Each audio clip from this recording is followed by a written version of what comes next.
All right, folks. Hello, everyone. It's day 2 of the Codédex Mini Hackathon 2024. We got a special guest for you all for day 2. So we're in the town square right now, but we're also going to post this on Boba Talk, the podcast. And our special guest is none other than Steve Chen, the founder of Code and Coffee, which is an IRL meetup organization with local chapters from around the country. They currently have over 50,000 members in 37 cities. Exactly, that's a link, codeandcoffee.org. So thank you for being here, Steve. You want to just say what's up and if anything else that I missed? Yeah, thank you. That's a wonderful introduction, Sunny. I'm Steve Chen, founder, executive director of codeandcoffee.org, and we're a community-led, volunteer-run meetup group with over 200-something volunteers that hosts meetups either bi-weekly or monthly. We're pretty dang consistent on it, and yeah, super excited to be here. I've heard only amazing things about Codédex and this amazing community. I'm so happy just to be part of this series. Amazing, and we're lucky to have you. And by the way, folks, I'm going to ask some questions. We also got some questions from the community, from Discord. And then maybe at the very end, if you also want to come up and talk and ask Steve some questions, we can do that if we have some time. All right. So maybe let's just start from the beginning. Do you just want to share a little bit about the origin story in Code and Coffee? Yeah. It's definitely one of the, I guess, most common questions to go to a lot of, I guess, job interviews. They're like, what is Code and Coffee and all that stuff? But yeah, here's, I guess, the quick cliff notes of it. Code and Coffee basically started off with my journey in tech, where initially I started trying to break into tech after dropping out of my senior year in college with a bachelor's degree in information systems for business. Very much one of those degrees that not technical at all, lots of heavy jargon, abbreviations. Realized I didn't even know what an internship by the time I reached my senior year of college. My parents, they've never worked in an office, but they were like, I guess those prototypical American immigrant parents where they're like, go to college, you'll be fine. Clearly, that's definitely not the scenario even now. So dropped out, tried to find myself, got targeted by one of those ads that basically said, make 6 digits, learn how to code in 3 months.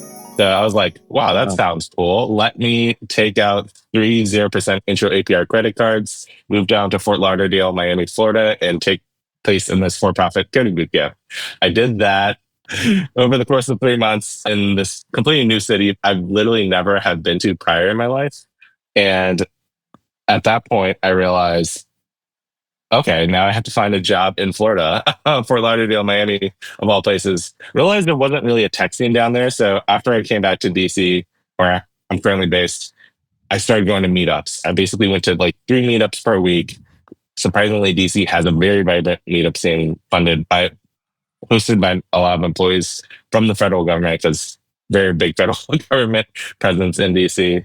Went to so many to the point where I was like, it actually sort of, I would say, dissuaded me from getting into tech. In these meetups, I just generally didn't feel like I belonged. It was just with people that have been in the field for 20 something years. And after a certain point, I was like, oh man, these meetups sort of aren't that great. But then suddenly I went to one of these Code and Coffee meetups in Northern Virginia called Nova Code and Coffee back in 2016, 2017. Immediately made some of my best friends to this day. Some of them actually organized Code and Coffee to this day, 7 years later.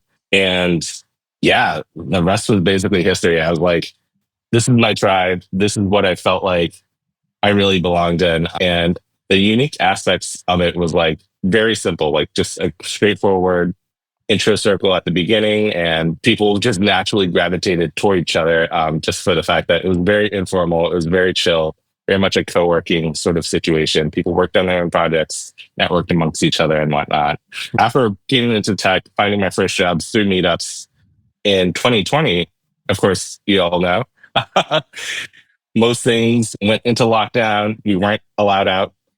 So a lot of the meetups that were in person went online. I personally wasn't a fan of just being in a Zoom call to meet people. So I basically switched out my 3 meetups per week to 3 hikes per week. So I basically... You said 3 hikes? 3 hikes. Okay. So I very much left the house and was just going on 83 hikes over the course of 2020 through 2021. Oh, wow. And then in 2021, I realized I hadn't met a single person all year, which is, contrast of my past 4 years. And hikes are definitely one of my favorite things I've ever done. I never hiked prior to that. But at the same time, it's hard to meet people when you're on a trail. So after doing that, 2021 rolled around, I realized I haven't met anyone in a single year. I was like, what can I do to make the most amount of impact possible to the most amount of people possible with the strengths I have? And that immediately got me thinking of the pre-pandemic times, how I organized DC Coding Coffee from 2017 to 2020 with a bunch of friends hosting events every 2 weeks. I was like, all right, I know I love doing meetups. I know it's meaningful to a lot of people. And that's when I started New York Coding Coffee in September 2021. I was basically driving from DC to New York every 2 weeks for roughly a year, which is like 5 hours each way, 10 hours round trip. And almost immediately it started taking off. We had like 30, 40 people at our first meetup in person. We held it at this interesting coffee shop slash co-working space slash coffee place, bar, restaurant. It's huge, renovated 10,000 square foot warehouse in Williamsburg, Brooklyn. And they just didn't have business on a Sunday afternoon. So I was like, all right, can we host a meetup here? And they were like, hell yeah. So we did that for a year. Got tons of volunteers, tons of support from the local community, lots of people in very similar spots as I was like 4 years prior to 2021. People transitioned from non-traditional backgrounds from like school teachers, we have school principals, we had registered nurses, Uber drivers, restaurant workers. And that's what really kicked off the current Coding Coffee you see now, codingcoffee.org. Yeah, that just started expanding rapidly. So from 2021 to 2022, we went from one active meetup chapter to 7 active meetup chapters. And then 2022 to 2023, we had 7 to 25 chapters. And then from 2023 to 2024, where we're at now, we went from 25 chapters to 37 chapters, all hosting meetups either monthly or bi-weekly, hosting over roughly 360 events per year. There's actually... Wait, how many events per year? 368 events per year. So it's almost one per day. So interestingly enough, we strictly host on weekends. So there's actually maybe 3 to 4 Coding Coffees going on right now. I did tell them to like chill out because it is the holiday season. So it's one of those wonderful things that just keeps on giving. I just love this sort of world where we just are able to connect with each other just based around a very specific hobby, profession. And it's so meaningful to me as a non-traditional person that broke into tech to have a space to just meet other people. Dang. Yeah. By the way, there's so much to unpack here. I didn't know, there's so much I didn't know about you. I just realized. So before we get into Coding Coffee, I want to take a step back. I think a lot of people in the chat were like, commenting on the hiking stuff. Were you through hiking or were you just like doing short hikes?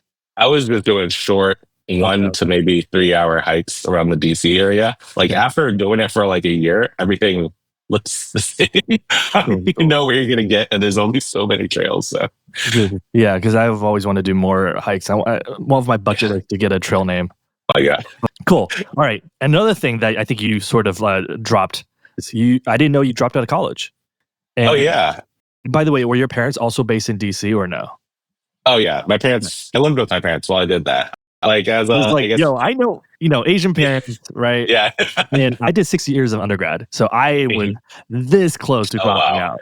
So I just want to hear your story on that. Like, that's one of the parts I leave out. I actually did just 6 years of undergrad and then dropped out. So yeah, my parents were interesting in the sense that they're very non-conventional, where they got divorced when I was like 10, 11 years old. Yeah, so my parents weren't really close. My dad never really was around as a kid because he owns like this Chinese carryout, I guess, more interesting parts of Maryland. He still runs it to this day, 30 years later. But at the same time, my parents were very direct. They really spoke off their feelings rather than actually thinking about you as a kid. So it was like very much, I was the black sheep of the family. They're like, all right, we knew you were going to do that. When are you going to come work at the restaurant? I was like, I'm not doing that.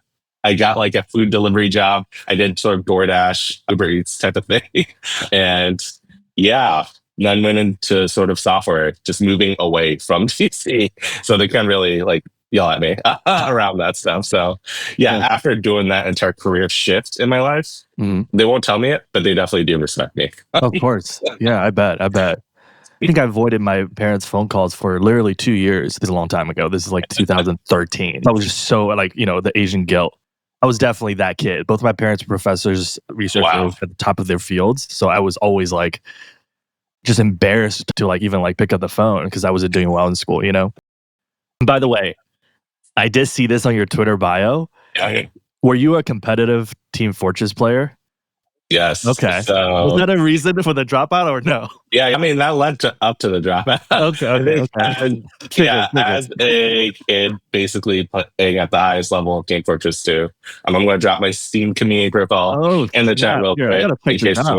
In case you want to see my accolades. How many hours? Let's see. Oh my gosh, 6,000 something hours, and these were like very like I didn't just leave the game on type of hours. So I think that's roughly like 4 years or 3 years of working experience if you work like 40 hours each week. The ROI on that was terrible, obviously, because Team Fortress 2 was one of those games that came out way before esports or League of Legends or Valorant or anything like that. So there wasn't any money involved, but it was sort of, I guess, my essential building blocks as a teenager into young adulthood that really like inspired me to be a part of community. Because one of the things that Team Fortress 2 did really well was like, even to this day, it's very all community driven. Like the developers don't support it. Like Valve does not support it at all. There's not tons of funding going in it. Like the best player in the game makes minimum wage at best. And it's one of those things where they have these things like LAN parties where people will just meet up in person and just compete. And like you meet people that you hated online over the past year, you meet them in person, they're actually human. And it's amazing. That's sort of essentially what gave me the necessary skills to lead communities was sort of that high competition, high risk, low reward, but at the same time, the love for the game. And yeah, it's wow. Yeah. I think sometimes when you connect the dots back, like, you're always able to connect the dots looking backwards from LAN parties to doing, coding coffee. By the way, I was a Dota 2 player. I have 9,700 hours in Dota 2. So similar, That's insane. Yeah. What rank were you? Like, what was your MMR? I think my MMR wasn't that high. It was like 4,780. So I think later down the road, people broke, like, even around that time, people broke 5K. So I was in the top 100. I was like in the top, maybe like 350, 400. Awesome. That's amazing. But we're talking 10 hours a day grind. Yeah, that's years. That's like 8 games. 8 games. I think for the people in the audience listening to this, like Dota's one of those games that takes like maybe 50 minutes at minimum per game. And sometimes it just goes into like the 70s ranges. Yeah. And it's like not like League of Legends at all in the sense that it just takes so dang long. Oh my gosh. How that happened was I was a good student my whole life, and I moved and I started hanging out with a lot of international Chinese kids and Taiwanese kids. I moved to a house and they all played Dota. So what ended up happening was we created a stack. It was me and my buddy Taylor live on the second floor. I played, Carrie, he played mid. His girlfriend lived in the basement. They would go on the one lane together. And we had another person named Jin, and later became Hans, who also played on the same 5 stack. So we literally just did nothing but play Dota 2 and stopped going to class. So that's how I did 6 years of college.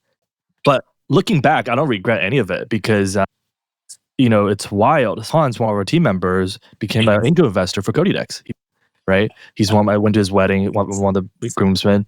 Jin, my other friend, lives in Irvine, California, also doing really well. And he's probably going to, help us out a little bit too. So it's just like some of these people in my staff, like because you go through so much, like at least we did, like we couldn't break through from amateur team to a professional team for 2 years where we tried, right? We play in the college leagues, we competed, but we just kept losing and we suffered a lot. And by doing that, like it was like some of my best friends now.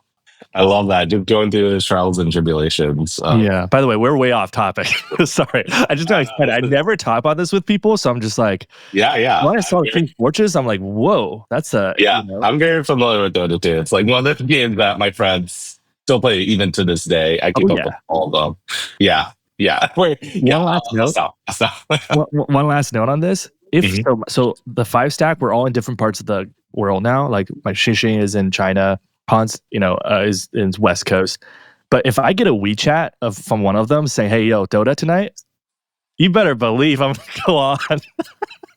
That's insane. Yeah, I love that. That's very stereotypical Chinese. Yeah. I feel like people in Codédex were probably mind blown. But yeah, dude, I'll drop my Steam here. Let me see. Like 9,000 hours. Yeah, it's bad. Cool. Let's talk about Coding Coffee. So there's actually a lot of questions I have around Coding Coffee. One is you mentioned 367 meetups per year, right?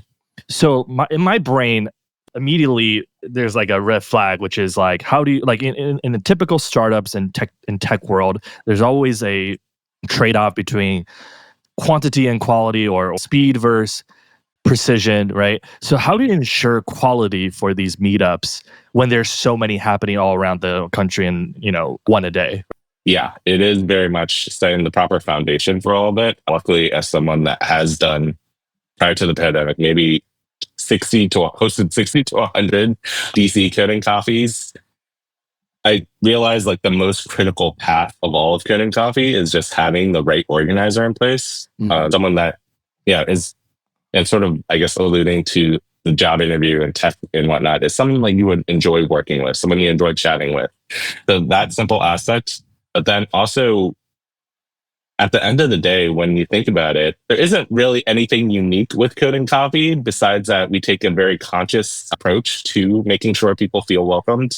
And that conscious approach essentially comes from the intro circle, where we basically, at Coding Coffee, for those who are unaware, we roughly have a 2 to 3 hour meetups. 30 minutes into the doors opening, we have this thing called the intro circles, where everyone says their name, what they're working on, what they can help out with. This is basically a time for everyone in the room that has come in on time to have their own space and be visible to everyone in the room. Everyone stands in a circle, folks talk, and that sort of organically leads to natural conversations. And then that's roughly it. At the same time, we have aspects like the 3 core principles of Communi. I personally work professionally in Communi as of like 2 months ago.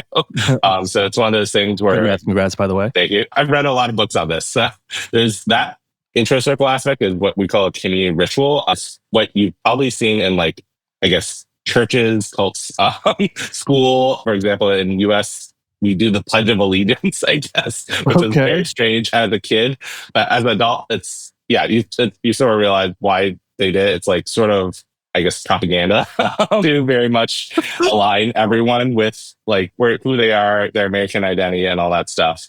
So with Coding Coffee, we're very much cognizant of sort of creating community rituals that folks, take part in. It's weirdly one of those things that I think if you go to any meetup in almost any city, no one does it because they call it an icebreaker. Right. Not the same. Like icebreaker, like we don't frame it as icebreaker. We frame it as intro circles because like icebreakers just sound way too corporate-y. And then a lot of times it is forced, like who's your favorite superhero? That doesn't really lead to any conversations. Like our prompt is, what is your name? What are you working on and what you can help out with? Like then you'll start to realize sort of the, I guess, diversity in the room when it comes to just skill levels. But then luckily, since we did start in New York, it's just default very diverse. Right. I love the third question. What do I need help with? I think that sets a tone from the get-go, saying, hey, I'm here. I'm opening up. I need help on this thing. It offers invitation for anybody who knows about that topic or who can offer help. That's a great prompt. Yeah, and that's like one of those things where people, especially new people, don't realize how valuable it is just to be a rubber duck. If folks in the audience, if you've ever heard of rubber duck programming, there's definitely a Wikipedia article you can pull up where basically talking to a rubber duck will help you resolve your blockers a lot of times because you sort of reframe how you make sense of the problem you're having. But then at the same time, there's also like when people answer, how can you help? It's like possibilities are infinite. Like folks literally can actually help you with your coding questions, can help you with JavaScript, help you implement React. But then at the same time, there's also people that are like, hey, I can give you user feedback for your product and all that stuff. like even to this day, slowly start to realize is sort of the natural ecosystem that we're building where local folks help out local folks. Usually it's not like someone sends out someone and like we all sit. This is very typical of a lot of meetups where a company or just someone that just wants to talk, they have a meetup. There's no intro circle. And then they're like, all right, everyone sit down. We're going to listen to this talk for like 30 minutes. You need to set the hour. Yeah. I think that's... Yeah, you need to set the community ritual so everyone's feeling and heard. But at the same time, those type of meetups where it's like just a talk, it's like maybe 15 minutes of networking, which it takes people time to warm up in a room. But then by the time you warm up, you're like, oh, wow, I have to listen to this talk. Right. Half the time, it's like, you can't even keep track of the talk because like, it's a highly technical talk. You look at your phone for 5 seconds, you lose track of what they're talking about. And then at the end, it's like you're already exhausted. And yeah, there might be 30 minutes of networking after, but even then, that's like very hard to just pick up because like half the room has already left from the talk. True. Yeah, I think this model, by the way, I'm writing this down. I think this model is very, very scalable too. I think usually when there's no community rituals, it definitely requires the host to be super like restaurant owner energy, but that's just hard to scale to 37 cities, right? So I think having this community ritual, it doesn't require, it's more like democratized, like in terms of, right? It's like everybody gets a spotlight, you set the tone. It can still be awkward at first, but by just doing that, people at least know what they're getting into if this is their second time or third time going to a coding coffee. And by the way, I never told you this. So me and my best friend Taylor, the guy that lived, in the Dota 2 house, we actually went back to Columbus to where I went to school, Ohio State University, maybe a year ago for the first time because we had such a bad. We ended up had a pretty bad memory there, right? The last 2 years being sad boys there, and we went back. So we went to a football game, but before we went to the football game, we were walking on High Street, and I saw a Coding Coffee Columbus. Oh, it's literally, I was just reposting about it on LinkedIn, and our guy there, Noel, has been with Coding Coffee. He was like one of the first Coding Coffee organizers in 2022 when we went from 1 to 7. Yeah, and I saw the intro circle IRL. So, when I look back, I never been to the New York one. I got to. We have 2 intro circles because it just takes up too much time. But yeah, keep going. Yeah, so I did witness it, and I like it very much. And I'm a very big fan of building rituals. And before we started Codédex, me and the former community manager Malcolm, he was actually one of my best friends from high school. We actually took a community class called a Community Club, which is led by Greg Eisenberg. He's like the OG community guy on the internet. He did it at Reddit and also WeWork. Oh, wow. Maybe somebody can drop his Twitter. Oh, yeah. Eisenberg. I've seen this guy. He's on a lot of podcasts. Yeah, and he's made his generational wealth through community. He was one of the OGs that cracked it. And I think he also mentioned you need to have different community rituals to set the tone, So maybe down the road, we'll create a community ritual for Town Square, for this place. Yeah, that would be sick. But anyway, all right, let's keep going. I also saw I don't think you touch on this part, but you also worked as a dev for Grubhub, right? Yes. You also worked as a dev for Framebridge. By the way, I love Framebridge. I bought a lot of painting. Oh, wow. We used to go to the one in Williamsburg, but there's a one that opened up in Park Slope, but they're a pretty new company, right? Or they just popped up 3 years ago, at least in my area. Yeah. I could definitely speak on that. Framebridge, it's one of the, I guess, DC startups. The thing with DC is there's not lots of, I guess, consumer startups where all the startups in DC are just unsexy federal government related stuff. And yeah, I joined Framebridge back in 2019, right before they were acquired by the company that used to own the Washington Post before they sold to Jeff Bezos. Okay. So I was I was just writing into just the acquisition. I'm going to be honest, the last 2 years at Framebridge, I didn't do anything. So it was that's why I had so much time to go hiking because it was one of those roles that... That's what you did the hiking. Yeah. Because Framebridge. Yeah, I was working there as a QA engineer. And for folks that don't know, QA is one of those roles where, you just like click on a lot of things and hopefully you break them. And then you say no to a lot of developers when they want to deploy their code. Luckily, with my experience at Framebridge, I took a lot of my community learnings earlier in my life to create essentially a culture at Framebridge where everyone was doing their own QA. Everyone was QAing other teams' stuff. And then at a certain point, they didn't really need me, but they also really liked me, which is a big part of just being in work. So that really took off. And the Grubhub part was very interesting too. When I started working at Grubhub, that was via a startup that was acquired by them that I was working at that time called Zoomer. It was back in 2016. Zoomer was my very first tech job. I was working as a support engineer there, working almost 70-hour weeks in person in Philadelphia. In person, 70 hours a week? Yeah, well, in person, but also I guess hybrid. I was like in the office like 3 days a week. I love being in person, not at work, but like in person. Not at work, but everything else. Moving to Philadelphia with no one I sort of makes you default be in person at the office a lot of times. And yeah, that company, after working there for 3 months, they're like, hey, we're shutting down, but we might get acquired by Grubhub. Oh, wow. Everyone's getting laid off except the tech team. I was like, do I count as a tech team member? And they're like, all right, Steve, you want to work at Grubhub? I was like, hell yeah. I worked at Grubhub working on their React application for their sort of internal tooling. Okay. And that entire experience really was from me just networking very early on in my career. Like when I dropped out of college at the 5th and 16th employee at this company, this small startup Zoomer, I basically hit them up after I did my learning bootcamp, like 6 months later saying, hey, I've been doing X, Y, and Z. I saw you guys posted a support engineer role. I think I would be a great fit given that I literally drove for your platform as a delivery driver, but then at the same time also met these amazing two dudes that can vouch for my good vibes. I love that. I think that just shows example to the audience here. When was your first gig in tech? It is just through that random connection, right? You had a little connection by delivering for them and knowing them before. Was it an email or LinkedIn DM or what was it?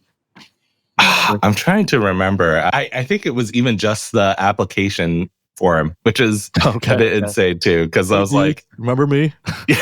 Yeah, I very much listed their names and their employee number.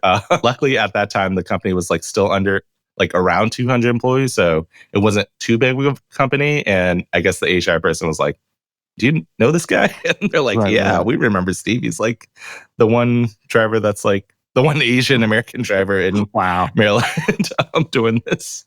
By the way, I think Grubhub, I was reading on the news like maybe like a month ago, they're being sold again.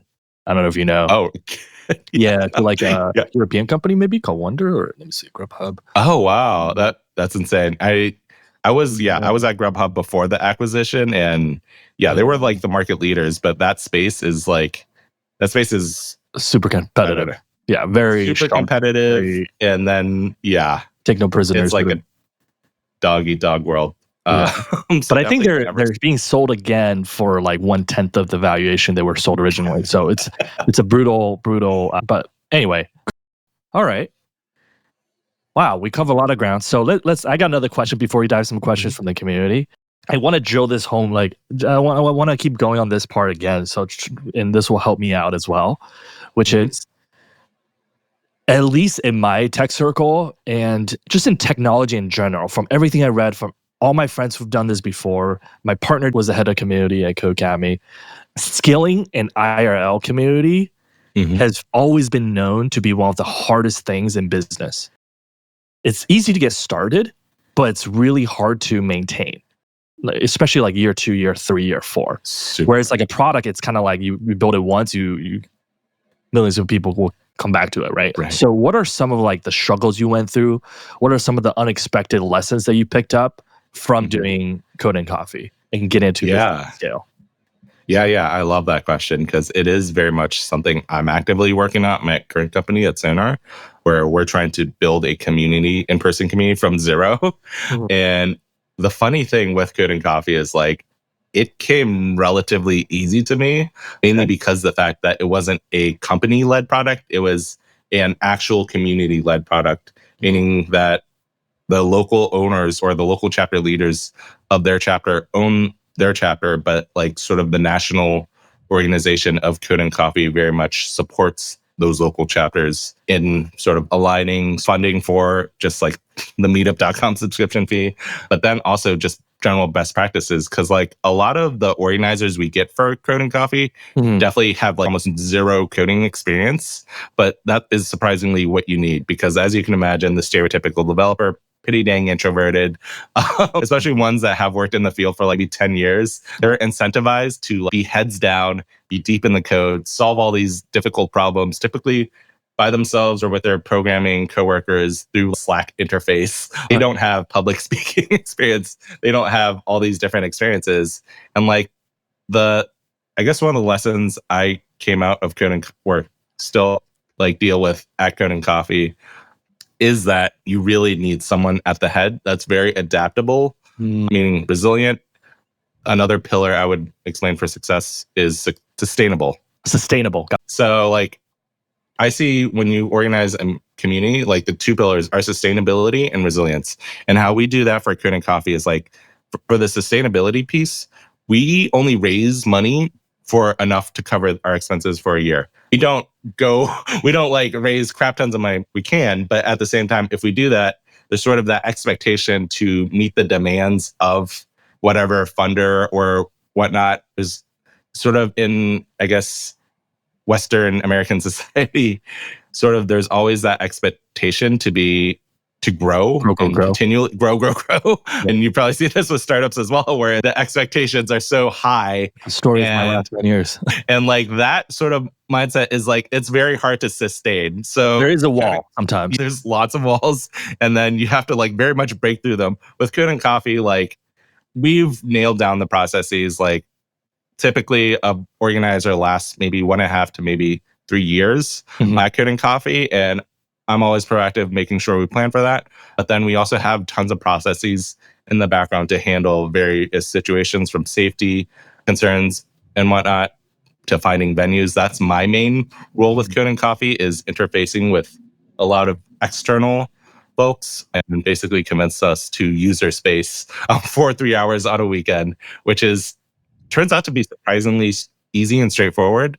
At the same time, a lot of our chapter leaders, we have like 37 of them at least. One of them is actually Eric from Codédex. And it's one of those things where I give the chapter leaders all that they need to run a meetup, like the intro circle script, what you need to do before the meetup, what you need to do after the meetup. Developers tend to love that.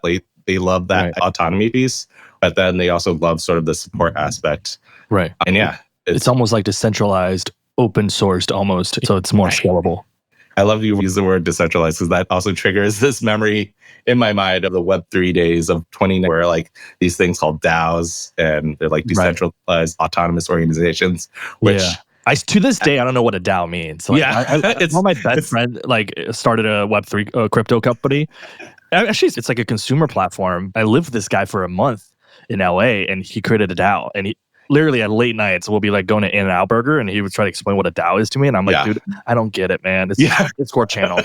It literally is just a Discord server. Like it's like at its principle, it's amazing, but like in reality and sort of the current where we are in time right now, it just doesn't make sense. Coding Coffee DAO. If crypto ever comes back, you can always spin that. If you look at our very first messages in the Discord, it's literally me fantasizing that idea based off those principles, but a lot of Web3 generally avoid, because it is just lots of ideas.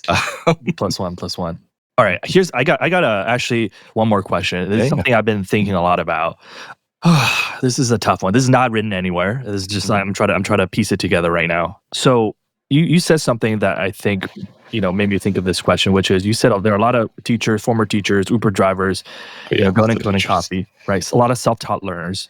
And I feel like there is a bucket of users, even on Codédex, even probably in this room, who, follow like the Twitter OGs who went to free code camp, and, they're going to Coding Coffee. But tech, at least, I don't know about, tech is very big. There's big tech, there's startups, there's Bible Belt tech, all over the world tech. But I think in the New York tech and also Bay Area tech, it's a freaking bubble. Oh yeah, this is actually kind of wild. Like my manager always told me, my old manager, she's the OG on tech. I don't want to drop her name, but she always said the minute you move up in some of the bigger like legacy tech companies, it's just really just pale, Yale, and male, right? Sometimes those companies, because their leadership team, they hire the hiring managers like them, they hire the recruiters like them, they still have a lot of biases towards people who went study computer science, went to a top school, and for an Uber driver, for a former teacher to break into tech, they don't have that. So how do Code and Coffee, and I'm trying to tackle this problem here at Codédex as well. How to get them to sort of unlearn some of the things they pick up on YouTube, on Twitter through, right? I think that there's two buckets for me when I see tech creators. There's the Twitter tech creators, and there's the IG tech creators. The IG tech creators are more from Gen Z, but you can also not follow them because they haven't even moved up in the tech industry yet, right? Like they're like year one. Like I see girl bosses on IG, on Instagram and LinkedIn sharing their thought leadership, but I'm like, you haven't moved up in your companies to know actually what goes behind the curtain. And same thing with the tech Twitter is like there is an OG tech Twitter scene, but they're giving a completely outdated career trajectory that worked in 2017 when they got a job in tech, but that doesn't work anymore in 2024. So like, how do you not sell people a false dream, but how do you get people to Code and Coffee, but still, I don't know. Gambling out, but what are your thoughts on this area? It's definitely an area I'm deeply involved with. My past recent career changes, I changed careers a lot, but that's also one of the amazing parts about tech is like you start to realize what careers there are. So I'm currently in the DevRel community space, DevRel being developer advocate, developer relations, all that fun stuff. And a lot of them are these sort of tech creators where they're just creating sort of these performative, not too useful content. And it is, I think a lot of the times it's very much learning what the common themes are in tech in regards to these very unhelpful pieces of content. And it's one of those things, I think the sort of non-traditional tech scene, a lot of folks in this room can definitely learn from, because like you sort of, it's always like the same exact content, like the same message you've seen maybe a year ago reposted on another person's timeline. Nowadays, I think what's coming to trend is just being more authentic, being able to share your individual story, your unique lived experiences, and just like tying that into the message of tech. A lot of times it is very optimistic. Obviously, right now we're in this interesting phase of time where a lot of companies are laying off developers, a lot of companies aren't hiring juniors and whatnot. And sort of, falling back to the question of like, how do you unlearn a lot of this useless stuff? It's just like, just consume it and then realize how useful it is. Like, can you actually apply it to your real life? Can you actually like recreate what they're doing? A lot of times it is, you can't, because it is just one of those things where the cycle of technology, especially in this age of AI, the AI is probably a bit more useful than a lot of these influencers. And it is just a lot of sort of marketing in a sense. And the more I personally go down the corporate role, the more I realize how useless marketing is in some senses, where it's like a lot of thought leadership content. I personally I don't go to talks. I'm going to be very straightforward with you guys. Like if I see a meetup and it's like talk for like more than an hour total, I know I'm not going to be able to meet anyone in person, like networking wise. And it is, I guess, a tumultuous time. And you probably realize this with like sort of community as well, Sunny, where like we're currently at the stage where I guess there's platforms like Discord and Slack. And a lot of times community managers are like, which one do we choose? And there isn't a right answer at all. So right now, I think in this 2024 timeline, we're just waiting for, I guess, more authentic content. Like I see a lot. I mean, that's the thing is like, I've lately been hooked on TikTok and I still have not fallen down. You're on like, TikTok now? I'm just like, on TikTok?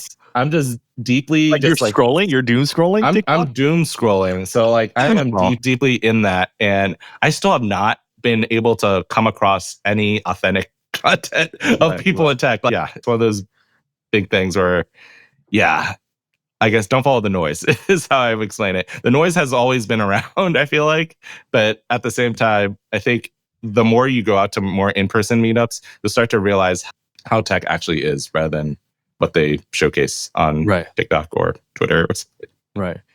I think there's a part of me that just thinks like in 2024, if you build in like 1 to 2 really solid web apps, and I'm not talking about like it works, like it actually looks beautiful. Like, I think you can probably land a job because I just see so much. I'm going to say 95% of the personal portfolios from CS students or from bootcamp graduates or from self-taught learners is still just not at the level that recruiters are looking for. And I think if you just spend a little bit more time on that instead of, there's just so much you could do, right? That's like kind of waste of energy. If I feel like that might get you, before I was like, to go do all this stuff. But now I'm like, hold on a second. A lot of this is just a waste of time. Like if you just have, you can do all that stuff and not have a single good project, you're never going to get a job in tech, right? And even then, it's also like just who you're interviewing with, right? Because like whoever you're talking with will generally have their unique lived experiences, their own biases. I'm going to be honest, like half my career, I've never taken I've never done a whiteboard or sort of code interview thing. Yeah, it was just all on me meeting these people in person and them having a good vibe. They're like, they don't tell me this, but like, yeah, that's literally it. And that was like, I guess the wonder years of 2016 through 2020 where, yeah, that was literally what you needed to do. Nowadays, it's, of course, you need leak code. But at the same time, I think a lot of times folks underestimate the value of being someone that's, interesting, but also very thoughtful, but also someone you just want to work with. Right. And that's, if you've ever like chatted with developers that, have maybe, I guess not necessarily early stage developers, but people that are like literally exactly mid-career, a lot of them just aren't that fun to talk to. And a lot of times they would rather just talk about themselves, which is understandable because literally I think a lot of times developers tend to not have anyone listening to them, especially their families that are not technical. It's like, especially their family? Yeah, especially, I feel like a lot of the times if you like talk to your family about your like, I guess your React project not working, they just don't know what you're talking about. And you can sort of sense that. And yeah, it's one of those things where finding more developers to chat with and very much being a ham, I guess, being someone that's worth chatting with. I think and I'm sure a lot of you folks in this room have read this before, is like How to Win Friends and Influence People. That book, I think, was the most meaningful book I've ever read in my life. I give it to my brother and sister. They're also like 20 and 19 years old doing their CS degrees at University of Maryland. And it's one of those things where they've actually taken it and done really well with their lives socially. They're great at school. But at the same time, they have no idea how to talk to anyone over the age of like 24. Right. They have a lot of anxiety with it. So going out there, using those principles in that book, or just being out there in the world, talking to people from very diverse backgrounds will lead you to these opportunities that are just not very much in your face a lot of times. By the way, this book is one of my buddies, Josh Goldberg, who's in Philly. He's like a TypeScript maintainer. This is his favorite book. I started it, but I didn't finish it. But I remember the first chapter was very solid. I think I was always put off by it by the name, like how to win friends and influence people. But I do remember it being. This makes me want to finish it now. I typically just audiobook all of it. Like I actually don't read any of the books. I buy the books for vanity, but at the same time, audiobooks are the way to go. Cool. All right. By the way, thank you for this. This is really, I'm learning a lot from this. We got some questions from the community. These are pulled together from our Discord thread in our Codédex Discord. Here's one from Valerie, who's in the crowd right now. Valerie, you want to say hi? Valerie asked, what's one piece of advice you'll give to your younger self if you were first starting out in tech? Yeah, I think one piece is hard because it is very much, I guess.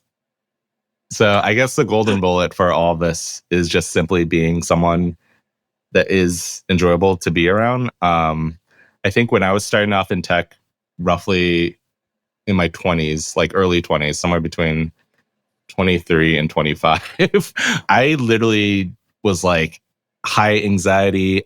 I was scared of talking to people. I'm going to be very frank about it.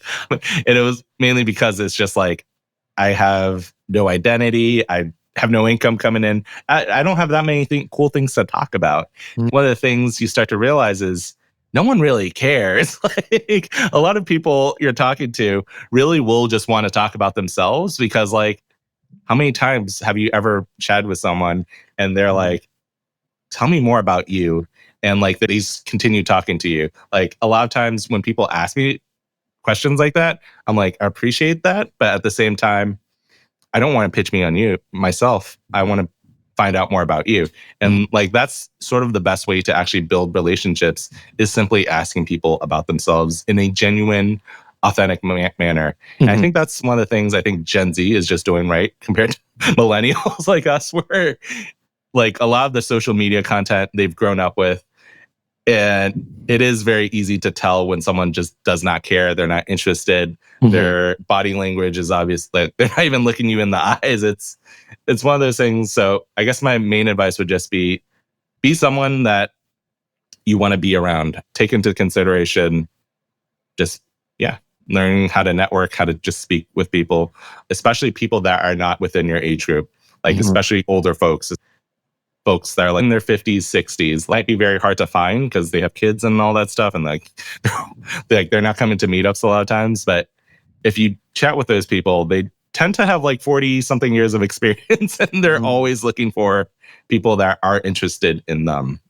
Shoot your shot with older folks. A lot of them have been through what you went through, right? So remember what it was like when it was starting out. So there is a pay it forward model in tech that you'll find. Well, there's definitely some really nice people who are a few steps ahead of you or a couple steps ahead of you. And even in Code and Coffee, we have a very diverse range of folks. Like it's a lot more women than actually represented in tech.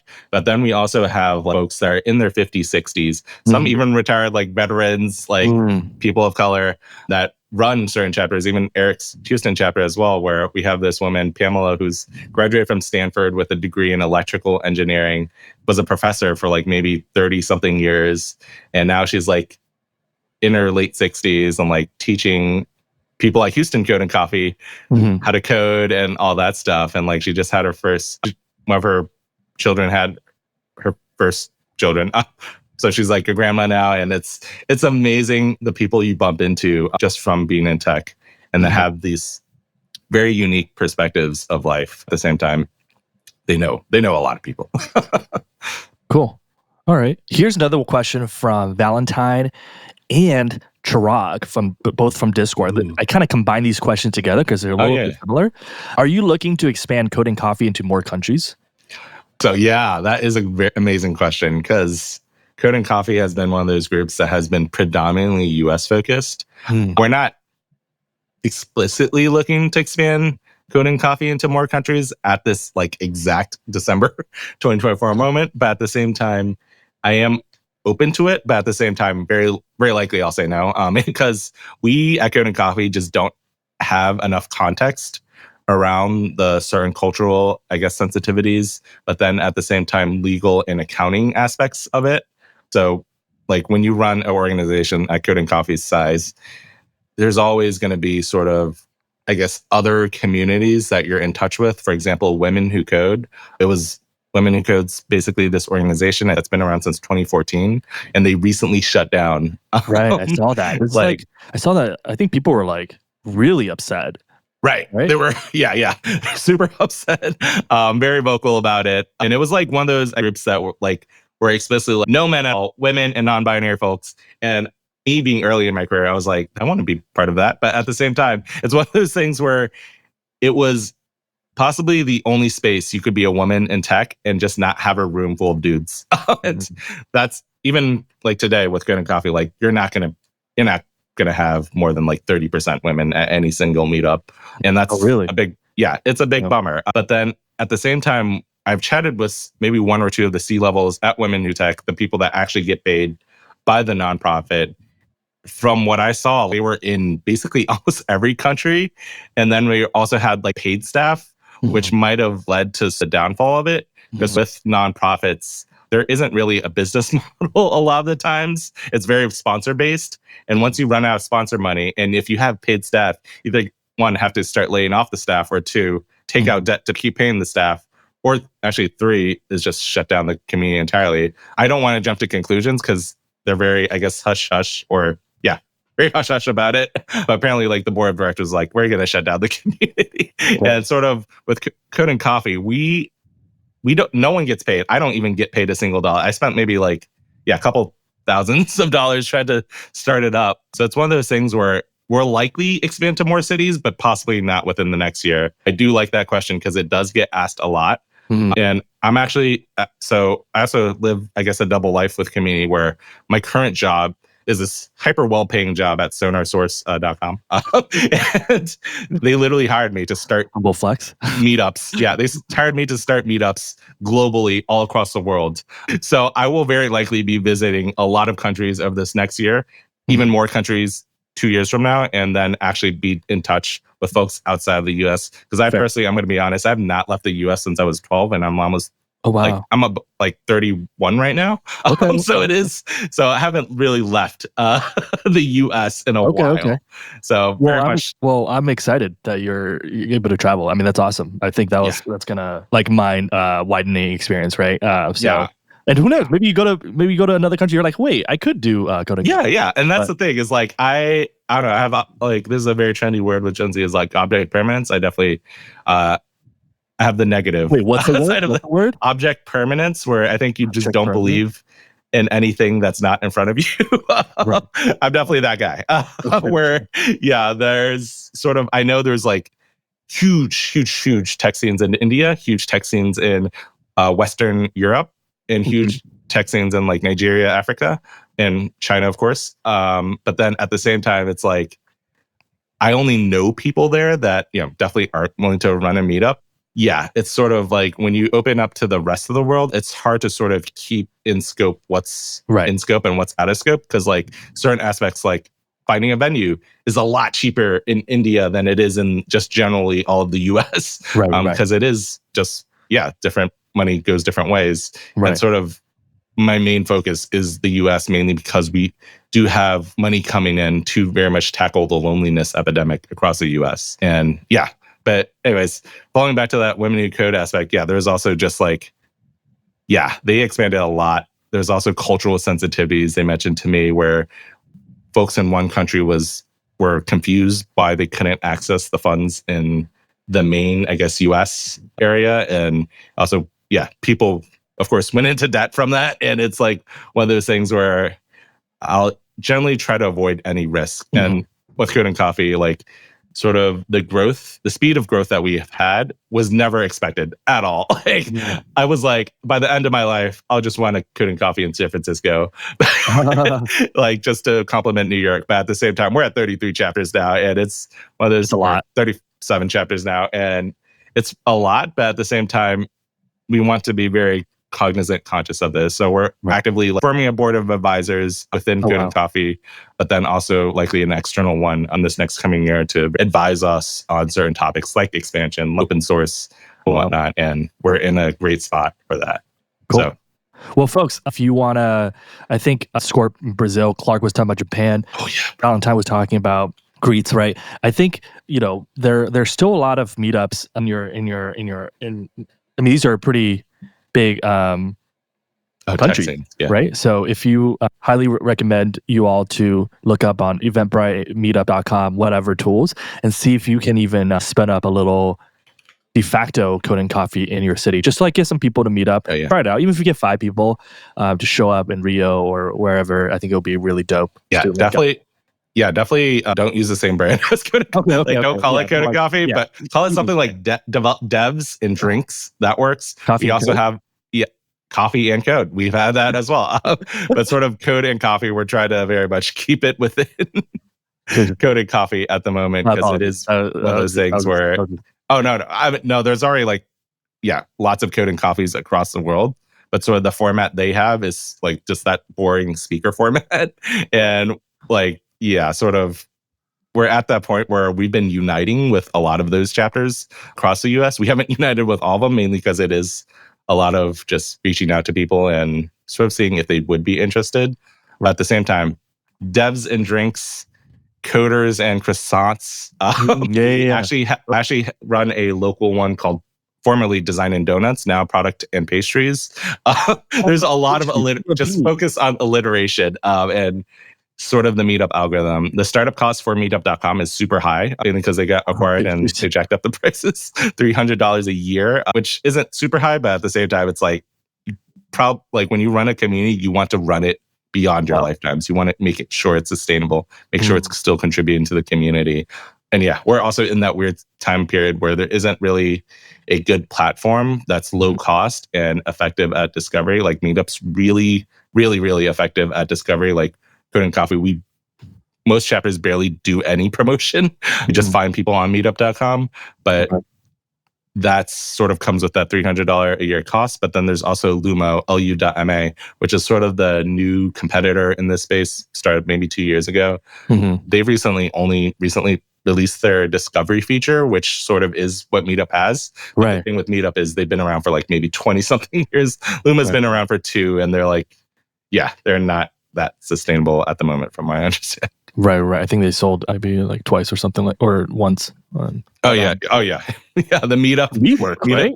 Meetup to WeWork, then WeWork sold off Meetup again, so they spun off, and that was a couple great years. And now they're bought by the company that owns Evernote, which is like they're jacking up prices. They're improving features that no one cares about. Like ideally, they just scrap the entire Meetup.com platform, remake it in their own code, so it's like more modular and expandable and useful. I'm going to share the Code and Coffee. So if you go to codeandcoffee.org on your local browser, we have a map of basically all the Code and Coffees in the US. And then it also shows the active events that are coming up as well. The active events might look a little dead because it is the holiday season. And I was like, it's very hard to host events in the holiday season. Go to that, click on sort of the pins. There'll be a link to meetup.com on that, and subscribe to that, and you'll get emails once they start hosting events as well. I love this question by Lynn Numbers. Have you had any identity struggle throughout your professional journey in tech? 100%. I struggle with that almost every time.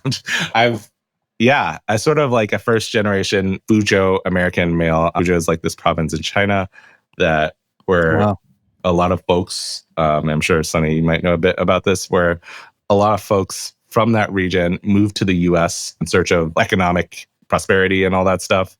Everyone, like almost everyone in the Fuzhou community is like a 1.5 or first generation immigrant with parents that work in restaurants or own restaurants. That, it's like a completely different dialect from Mandarin. Chinese government's like, they're like, everyone needs to speak Mandarin and all that stuff. So my siblings, they actually speak perfect Mandarin. I speak only Fuzhounese. Oh, wow. So I'll be able to speak to my parents in Fuzhounese. My siblings speak to Mandarin. Wait, so can you understand Mandarin though? Not at all. I've taken maybe 3 years of classes, but like I have very few Mandarin primary speaking friends. Okay. So it's sort of that typical Asian American struggle where you're like not really Chinese, but like in America, you're not really American and all that stuff. But sort of, I don't know, as I got older, it's one of those things where I formed this unique identity that my parents respect, my Fuzhou community respects, but then at the same time, it's sort of this unique identity that has very little influence from outside of myself. And it's one of those things where I take great pride in it because like when I go into interviews, the interviewer knows they'll never meet anyone like me. So that's the amazing part. Like, I'm not very humble about this, but like, it's one of those things where, there's very few people that starts a meetup and then just keeps it going for like 4 years. Right. Okay. I love that. And by the way, I think there's something to be learned here, which is and we sort of covered this a while back, which is how to tell your own story, how to talk, how to communicate, right? I think everyone in this room probably has a unique story. And for you able to articulate that, for you able to say that in confidence the way you just did it, Steve, like no one is you're not going to meet another person like me. That was like the confidence. That's what gets you to landing the offer, to having the job. It's not really about your school. If somebody tell me they go to a great school, I don't really care. But if you tell me that you went through struggle during your college, now I'm all ears. Right? Yeah. So I love that you're bringing this up because it is something that I've always preached to my 2 19 and 20-year-old siblings is just being able to tell a story. And I always go back to that hero's journey sort of format that is in common in Harry Potter and all that stuff. Mm-hmm. But yeah, so you please go ahead. No, that was it. I just wanted to double on that. And, cool. Yeah. And definitely being able to like pitch yourself in like a 1-line sentence and like being able to do a 30-second pitch, but then also being able to do a 5-second pitch and then being able to do a 15-second pitch.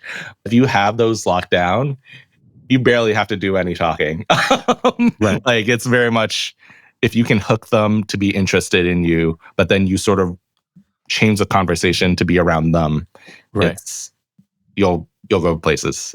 You'll go places. Yeah. I also want to quickly answer this one question from Milan Gru. I see you worked as a QA tester. What are your requirements for companies expect from testers in your region in the US, apart from viciously clicking on the mouse? I think with QA testers, you're in this interesting space. I've actually never met too many QA testers outside of myself, as it is one of those roles that typically is a lot popular in, I think, Ukraine and India, where there's the IQTSB certification. I'll look for that certification, get that. And that will very much set you different from the rest of junior devs trying to break into tech using QA. But then at the same time, try support engineering as well. I think support engineering is a lot more approachable.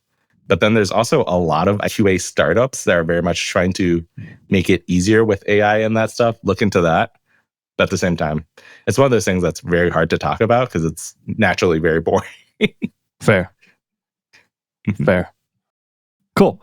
Thank you for being here, Steve. That was super fun, and best of luck with your new community role. I think it sounds like you landed what's that called? A home run, right? A home run gig, right? Yeah. I'm living the dream right now. What? I'm living the dream right now. Yeah, you're living the dream right now. So enjoy it. I hope you get to travel some awesome places and enjoy the next chapter of your life. I think I'm just happy for you, man. Listening to your story. I didn't know you were Fujianese, and I hope your parents are very proud of you. One last thing. How do people find you?